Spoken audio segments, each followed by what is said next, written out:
Hello, welcome to my YouTube channel. आज की video में मैं आपको सेलेनियम और सेलेनियम के शुक्राणु उत्पादन पर प्रभाव के बारे में बताऊंगा। सेलेनियम एक माइक्रो न्यूट्रिएंट है, यानी एक ऐसा पोषक तत्व है जो हमें बहुत कम मात्रा में ज़रूरी होता है, लेकिन ज़रूरी होता है और इसकी हमें ज़रूरत होती है तो हमें इसे खाद्य पदार्थों के रूप में बाहर से लेना होता है। दोस्तों, सेलेनियम कोई ऐसा तत्व तो नहीं है जिसकी तुलना मैं बाहर आसपास आपके पाई जाने वाली चीज़ों से करके बता सकूं कि देखो इस चीज़ में सेलेनियम मौजूद होता है। जैसे कि मैंने लोहे के बारे में आपको कहा था, लोहा सरिया बर्तनों के रूप में, तांबा भी बर्तनों के रूप में, जिंक आदि के बारे में भी मैंने आपको बताया था। सेलेनियम इतना बहुतायत में हमारे पास उपलब्ध नहीं होता है, लेकिन दोस्तों सेलेनियम हमारी बॉडी के लिए ज़रूरी होता है। तो आइए जानते हैं ये सेलेनियम क्या होता है।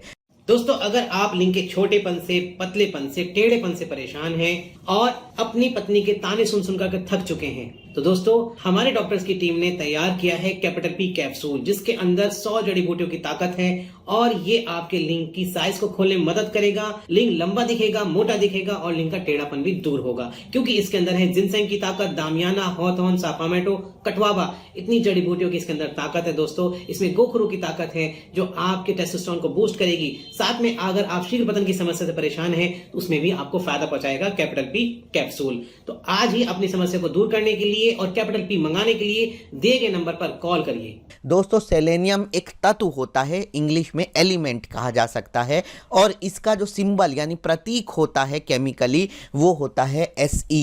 इसका परमाणु क्रमांक 34 होता है, यानी इसके जो एटम होते हैं सेलेनियम के, उनके नाभिक में 34 प्रोटॉन्स होते हैं। दोस्तों, सेलेनियम हमारे शरीर के लिए क्यों ज़रूरी है, आइए इसके बारे में जानते हैं।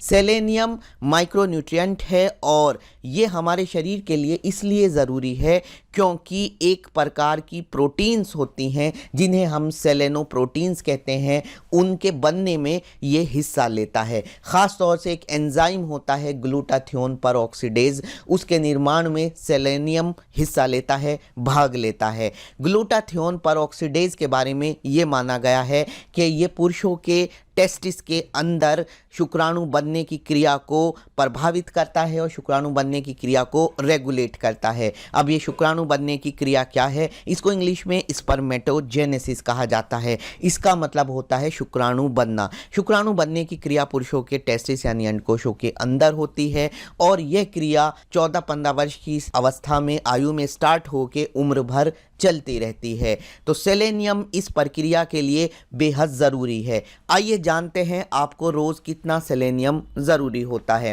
रोज़ आपको 50 से 70 माइक्रोग्राम सेलेनियम की ज़रूरत होती है। अगर आप माइक्रोग्राम को लेकर सिर खुजा रहे हैं तो मैं आपको बता देता हूं कि माइक्रोग्राम का अर्थ होता है 1 ग्राम का 10 लाखवां हिस्सा, यानी सेलेनियम आपको लगभग ज़र्रे के बराबर ज़रूरी होता है। पर दोस्तों, ज़ीरो नहीं, 50 से 70 होता है, यानी थोड़ी सी मात्रा में ज़रूरी होता है। लेकिन ध्यान रहे दोस्तों, सेलेनियम की मात्रा इतनी ज़्यादा भी ना हो जाए कि आपके लिए ये जहर बन जाए। तो 300 माइक्रोग्राम पर डे से ज़्यादा की कंडीशन में अगर सेलेनियम ले लिया जाए तो सेलेनियम आपके लिए जहर बन जाता है। तो ध्यान रखें कि जो भी आप सप्लीमेंट सेलेनियम के लिए ले रहे हैं उनकी मात्रा इस तरह लें कि कभी भी आपके लिए पर डे सेलेनियम की मात्रा 300 माइक्रोग्राम से ज़्यादा ना बढ़े। अब वीडियो में हम जानते हैं 5 ऐसे खानों के बारे में जिनमें सेलेनियम अच्छी खासी मात्रा में मौजूद होता है और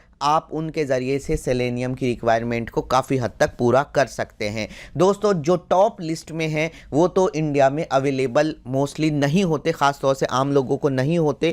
तो मैंने ऐसे खाद्य पदार्थों की, ऐसे खानों की लिस्ट बनाई है जो इंडिया में ईजिली अवेलेबल होते हैं। तो इनमें जो सबसे पहला नाम है वो है अंडे। अंडों में सेलेनियम काफ़ी अच्छी मात्रा में मौजूद होता है। नंबर 2 पर आता है ब्राउन राइस। ब्राउन राइस यानी भूरे चावल, जिनकी को ऊपर से पॉलिश ना किया गया हो उनमें भी सेलेनियम अच्छी खासी मात्रा में मौजूद होता है। तीसरे नंबर पर हैं सनफ्लावर सीड्स यानी सूरजमुखी के बीज। नंबर 4 पर आते हैं विभिन्न प्रकार की फलियां यानी कि बीन्स। नंबर 5 पर आते हैं मशरूम। मशरूम में भी अच्छी खासी मात्रा में सेलेनियम मौजूद होता है। इसके अलावा पालक और दूध में भी सेलेनियम की कुछ मात्रा मौजूद होती है।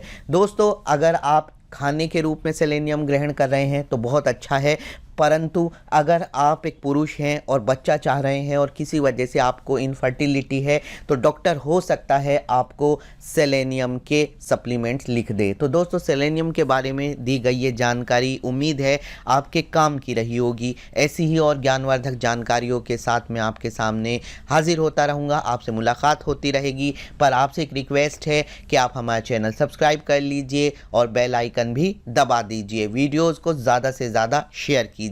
मिलते हैं अगली वीडियो में। Good bye.